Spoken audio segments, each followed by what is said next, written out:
ኢራን ባለቤትነቱ የአሜሪካ በሆነው መርከብ ላይ ጥቃት መፈጸሟን አረጋገጠች።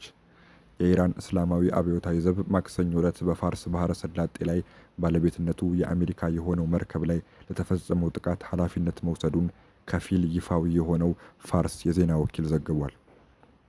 ከአብዮታዊ ዘቡ ጋር ግንኙነት ያለው ፋርስ ያወጣው ዘገባ እንደሚያሳየው በባህረ ሰላጤው ሰሜናዊ ክፍል ላይ የአሜሪካ መርከብ ተመቷል። በኢራቅ የውሃ ክፍል ላይ ባስራ በተባለው ስፍራ አቅራቢያ ጥቃት የተፈጸመባቸው ሁለት ነዳጅ ጫኝ መርከቦች ናቸው። ከነዚህ አንዱ የሆነው ሴፍሲ ቪሽኑ የተባለው የአሜሪካ መርከብ ሲጓዝ የነበረው የማርሻል ደሴት ባንዲራን እያውለበለበ ነው። የዜና ወኪሉ ባወጣው ዘገባ በአሜሪካው መርከብ ላይ ጥቃት የተፈጸመበትን ቅጽበት የሚያሳይ ቪዲዮ አካቷል። ቪዲዮ በእኩለ ሌሊት በውሃ ክፍሉ ላይ እየተጓዘ የነበረው መርከብ ላይ የተፈጠረውን ከፍተኛ ፍንዳታ የሚያሳይ ነው። የህንድ ባለስልጣናት ሴፍሲ ቪሽኑ ጥቃት የተፈጸመበት ነጭ ቀለም ባለው ፈንጂ የጫነ ፈጣን ሰው አልባ ጀልባ እንደሆነ ተናግረው ነበር። ጀልባው ከመርከቡ ጋር ተጋጭቶ ከፍተኛ እሳት መያያዙንም ገልጿል።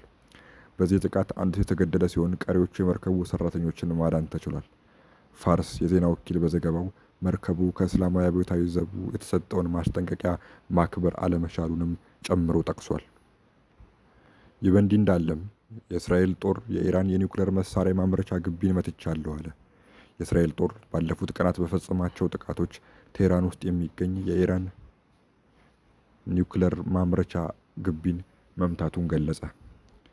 የእስራኤል መከላከያ ሰራዊት ጥቃት የደረሰበት ስፍራ ኢራን ወሳኝ የኒውክሌር መሳሪያ አቅሞቿን ለማሳደግ ትጠቀምበት ነበር ብሏል። ታሌግሃን የተባለው ይህ ግቢ የተመታው ባለፉት ቀናት ውስጥ በአካባቢው ላይ በተፈጸመው ተከታታይ ጥቃት እንደሆነ ተገልጿል።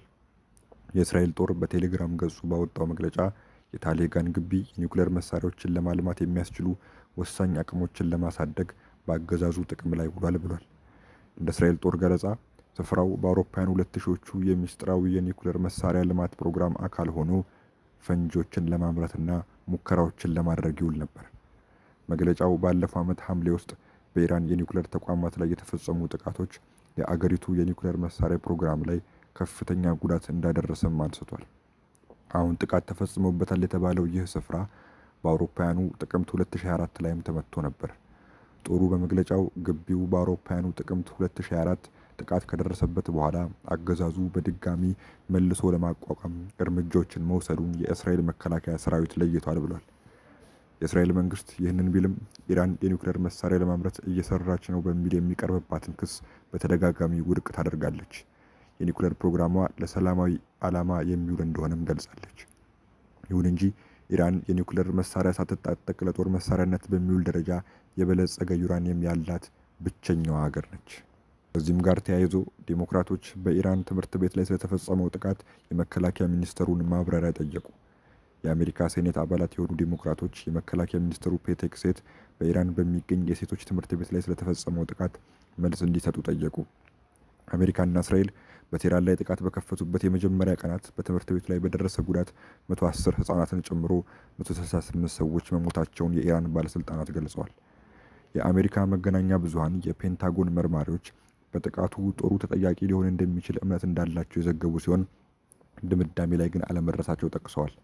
ፔንታጎን በጉዳዩ ላይ ምርመራ እያደረገ መሆኑን ከመግለጽ ባሻገር የሰጠው ዝርዝር መረጃ የለም።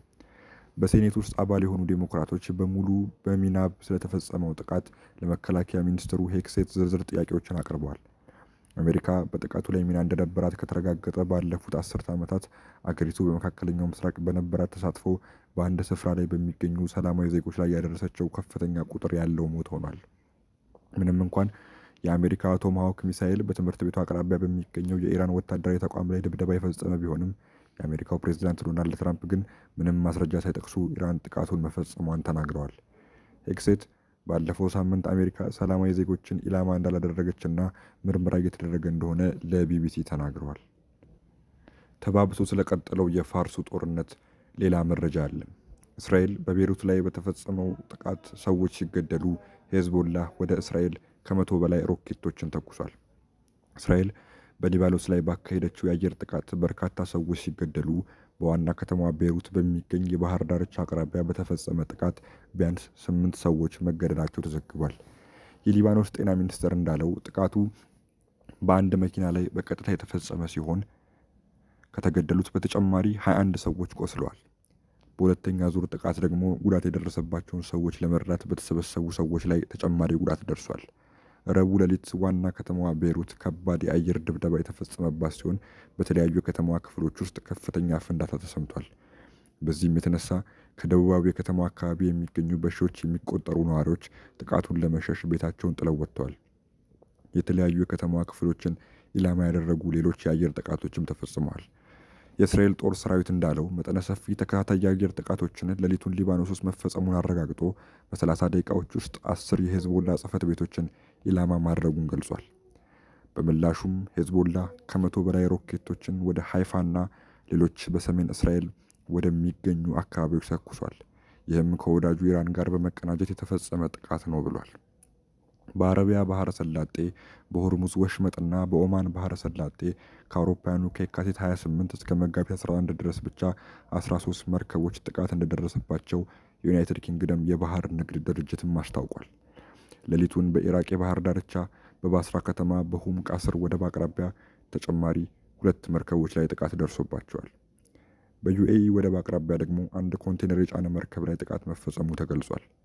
በጥቃቱ 38 ሰራተኞችን ከአደጋ ማትረፍ ሲቻል አንድ ሰው መሞቱን የኢራቅ ወደቦችን የሚያስተዳድረው ኩባንያ አስታውቋል።